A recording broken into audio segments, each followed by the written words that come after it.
Canadian provinces are beginning to revolt and ending their vaccine and mask mandates.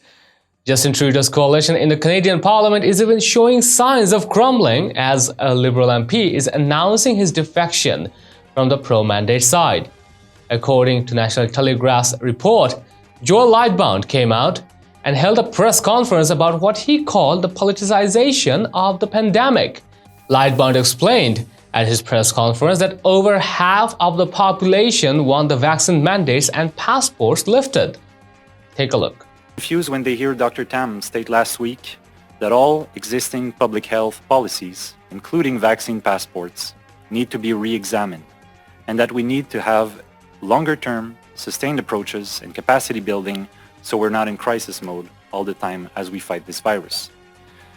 They're confused when they see the undeniable trend around the world whereby, for instance, the World Health Organization recently recommended dropping or alleviating many border measures, including vaccine requirements, as they've proven to be ineffective in fighting the propagation of the Omicron variant. That's the World Health Organization. They're confused when they see countries around the world like Ireland, Sweden, Norway, Switzerland, the Czech Republic, Israel, Denmark, Spain, and the UK, who have either dropped almost all restrictions or are fast moving in that direction. All countries, I note, with lower vaccination rates than us. Now, while folks are hearing and seeing all of this, they're left rightfully wondering, where the hell are we heading here in Canada? I think there lies the frustration. They feel there is no appetite from our government to adapt so as to reflect the changing data and the changing reality of the pandemic and of the world.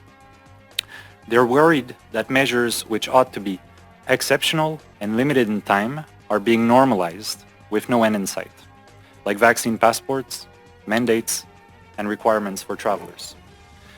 They're worried because they feel it is becoming harder and harder to know where public health stops and where politics begins.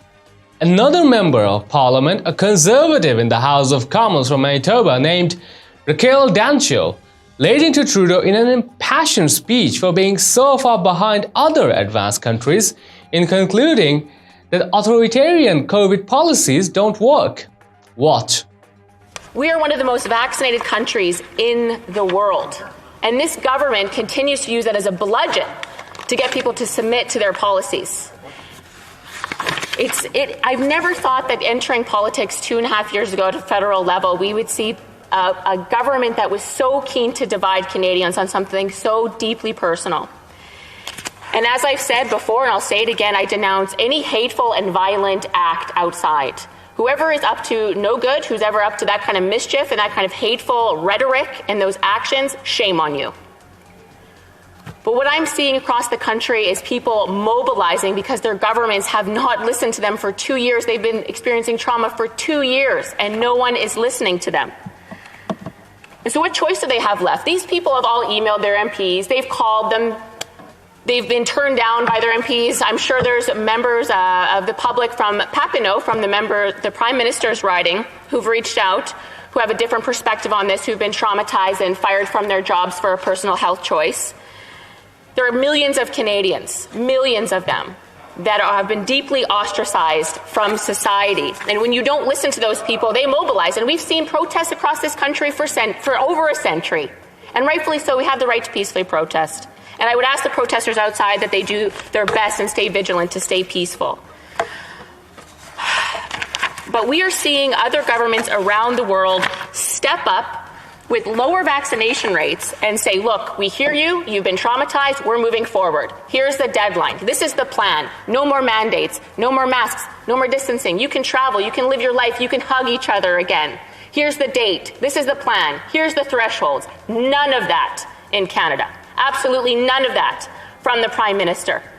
People have been traumatized and they're mobilizing because they need some hope. They need somebody in this house of privilege to come down from our ivory towers and say, okay, little people, we hear you. So sorry we've traumatized you for 2 years. We're going to step up and we're going to give you some hope. Here's a deadline. The member opposite is laughing. The people in this house are incredibly privileged. That member has kept his job. Thousands of Canadians have lost their job. and he's laughing about his own privilege. What has he done to serve members that are marginalized during this pandemic in his community, Mr. Speaker, but laugh at them in this House of Commons? Shame on that member.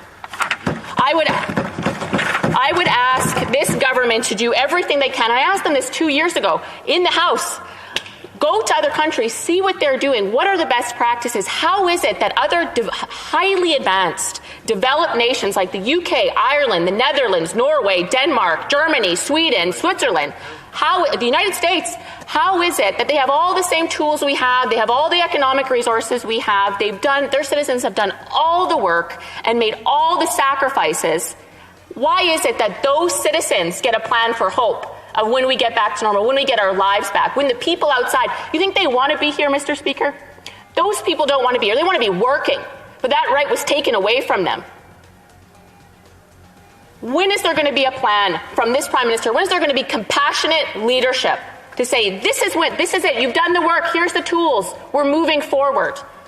Our public health doctors have told us as well, it's time to move forward, it's time to revisit these harsh mandates and divisive policies.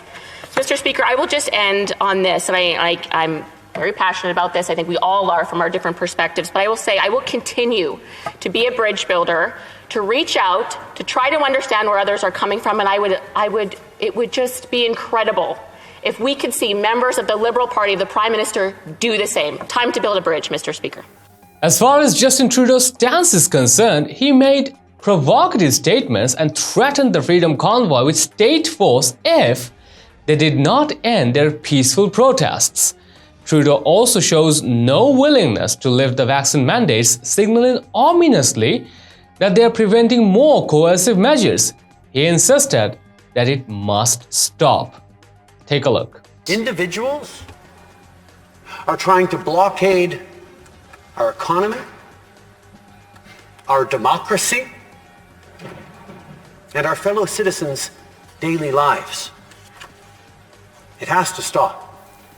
After the provocative and somewhat tyrannical statements, there was a change in his tone in an attempt to be a little more diplomatic. Watch. I think one of the things we all understand is just how frustrated everyone is. We're all frustrated. We're all sick and tired of restrictions, of mandates, of having to make sacrifices, of not being able to do the things we love. It's been 2 years, and it's really, really tiring for all of us.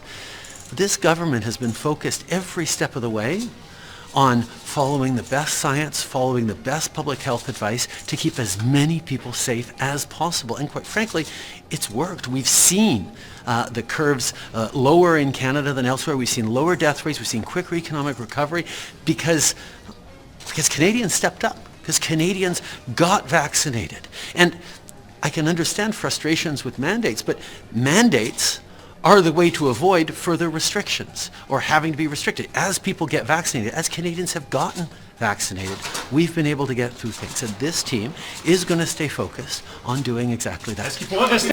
Even though he added that he understands the frustration with mandates, it's hard to believe that he does.